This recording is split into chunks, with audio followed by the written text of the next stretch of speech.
Hey guys, it's Shubho. I know it's been some time. Anyway, today we are going to talk about smart object. Now, the reason I haven't talked about it in the past is because mine is more focused into the photography part aspect of thing. But smart objects can be used to work in photography, and it's a very interesting part of Photoshop. So I thought, why not? Anyway, if you like the video, please subscribe, share the video with your friends, and leave a comment on how you liked it and what you want to be improved. And if I made a mistake, point it out in the comments. Let's go to the screen.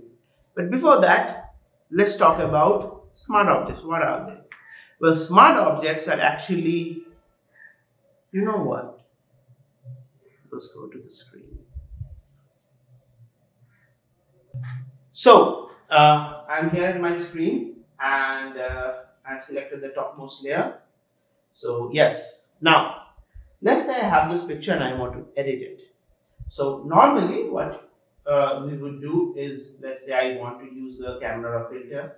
So it's a filter. I go to camera raw filter. The shortcut is Control Shift A if you have forgotten. So it's exposure. Let's dial down the exposure. Let's increase the contrast. Um, do this. Increase the saturation, vibrance and the saturation. Whatever. Okay.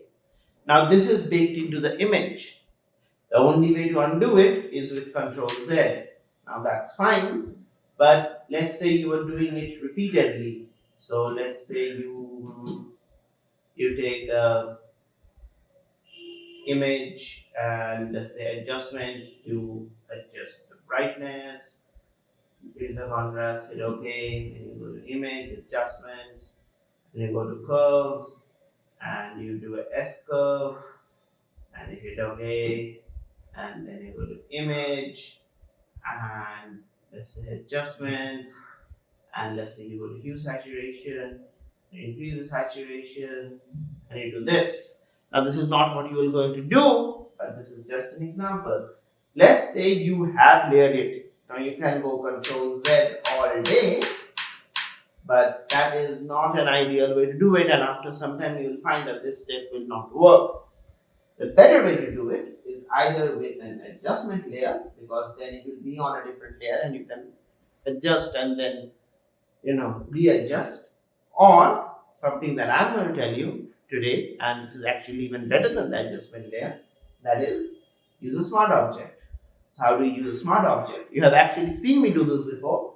You right click and you go convert to smart object. Right click on the layer and convert to smart object. Now it's showing rationalized layer because it is already a smart object now, and you will know that by seeing this icon right over here. That indicates that this is a smart object.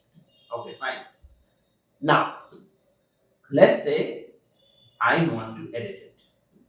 Now this is a smart object and I go to filter and I go, okay, let's do the image adjustments, and let's say I go to hue and saturation and I increase the saturation and I go, okay, what you will see is this saturation increase is now being added as a smart filter, not as just over the image. Now it's a smart filter, so I can toggle it on and off, or I can adjust it. So let's say this is 41 now. I don't have to undo and redo it. I can just go here and it's still 41, and I can do it -3 or 34 or whatever it is. I don't have to undo and redo it. It's there. And I can also add multiple adjustments. So let's say I go image adjustments. Let's say I go, where is it? Curves. And it says now added a curve. And let's say I do this. Now these two are now separate. So you can turn it off altogether with the smart filter icon, or you can go to curves, turn the curves off, or go to the hue saturation, and you can turn the hue saturation off. So now they are individually adjustable. You don't have to undo and redo it, and the editing is non-destructive. It will not impede, it will not bake it in and you can go as far as down the road as you want, and it will still be editable. Okay, that's good. But this is not the only thing that the smart object does. There's another very important thing. Let's say I take a text layer and I write, what should I write? Let's write uh, ocean. Ocean. I guess it's an ocean. And let's change the color a little bit. Let's make it.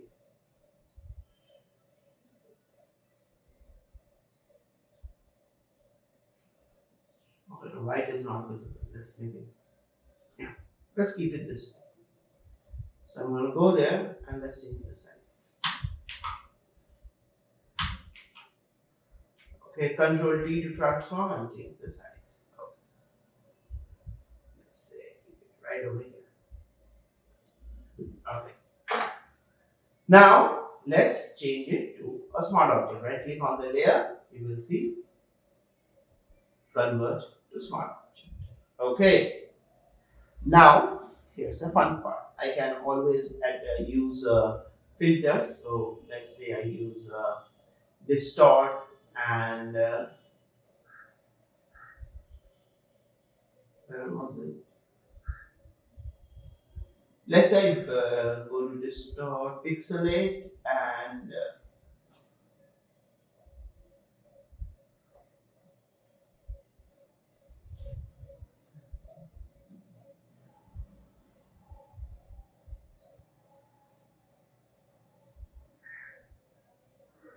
did it do anything? Oh, let's try another filter. Let's say blur, and I go Gaussian blur, and let's say I want it right over here. So it's a bit blurry, right? Now it has been applied as a separate filter. That's another thing. Let's say I want to change the text. Okay, now if I click it, I can't change it. It's just taking a new layer because this thing is now a smart object and it cannot be changed. So what do? I double click this and it will open as a new layer and I can change it from here. So let's say C. Click it, hit Control S to save it, and now I have C. So not only can you put adjustments on top of it, you can also change some basic properties. So if I double click on this image, now this image is also open as a separate copy, and let's say I take a brush tool,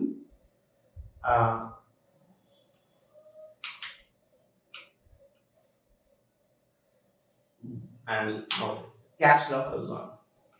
So let's say I take a brush tool and I want to paint the sands red. I don't know why, but let's say I want to do that. Control S, and now you will see that this part is now red. So you can also make changes inside the smart object. That is what I wanted to show you.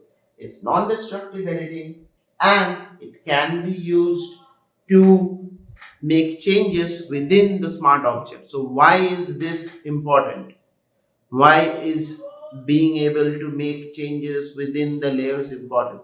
Because if you didn't know it, this is the same functionality that helps you make mockups with this. If you want to know how to do mockups in real life, I'll show you. Go to the comments if you have made this far and type mockups. You will get mockups. I'll show you how to make mockups. Anyway, moving on from the topic, if smart objects are so great, you can change it, you can make mockups with it, and you can also edit an image non-destructively. Why do we not use it every time? Right? It should be simple. Every time we need to edit a photo, just use smart objects. No questions asked, right? Well, there's one particular time we don't use it. When you are actively trying to bake the things into your image. Okay, what do I mean by that is, okay, let's delete this, we don't need it. Let's say I want to use a mask. So I mask it as a smart object. I take the black and I'm going to hide it, but nothing's happening. Why? Because it's a smart object. You can't mask it. Neither can you erase anything on this. Let's take this picture. The smart object must be rasterized before proceeding. Edit context will no longer be available. So anytime you want to erase or you want to use the spot healing brush or the patch tool or the content aware, when you are trying to mess with the pixels, you cannot use smart objects. The entire thing of smart object is to make your pixels protected so you can't mess with it. Right? So if you're trying to make a composite, use a patch tool or anything like that, it is not going to work. So any form of photo manipulation will not work with your smart objects. This was a relatively short video. I will come up with the mock-up if you want. So hit the like button and I'll try to be as consistent as I can. I promise. I noticed that some guys are still subscribing. I am overjoyed that you like my videos. Keep supporting, keep loving. See you in the next one.